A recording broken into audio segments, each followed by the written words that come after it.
చాలా వరకు BRS party Hydraa అంటూ ఇట్లా రకరకాలైనటువంటి వాదనలు చేస్తూ ఉంది కదా, ఆ ఎఫెక్ట్ ఏమన్నా ప్రజలపైన ఉందా? ఏం లేదు. ప్రజలు ఇవాళ మేము జూబ్లీ హిల్స్లో నవీన్ ఎంబటి గల్లీ గల్లీకి వెళ్ళినప్పుడు అసలు ఇంతకుముందు 3 సార్లు బీఆర్ఎస్ని గెలిపిస్తే రోడ్లు ఎట్లున్నాయి చూడండి మేడం అని చెప్పి మాకు చూపిస్తున్నారు.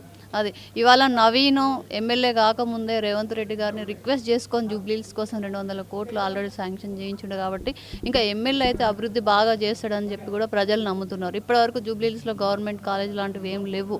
సో నవీన్ ఫస్ట్ ఎడ్యుకేషన్ మీద కాన్సన్ట్రేషన్ చేస్తున్నాడు. తర్వాత ఈ రోడ్లు కానీ నాలాలు లైట్స్ ఏవి లేవు, స్లమ్స్ అట్లాగే ఉన్నాయి. కాబట్టి డెవలప్మెంట్ దిశగా కూడా తను ఆలోచిస్తున్నాడు. ఓవరాల్గా ఎట్లా ఉండబోతున్నట్టు నవంబర్ 14వ తారీఖున రిజల్ట్స్ ఎలా ఉండబోతున్నాయి? నవీను ఖచ్చితంగా కాంగ్రెస్ పార్టీ నుంచి విజయాన్ని సాధిస్తాడండి. ఎందుకంటే ఇవాళ ఒక బీసీ బిడ్డకి కాంగ్రెస్ ప్రభుత్వం ఇవాళ అవకాశం ఇస్తే ఓర్వలేని ఈ దొరలు తనని రౌడీ అని ముద్రేస్తున్నారు. ఏం రౌడీజం చేసిండండి?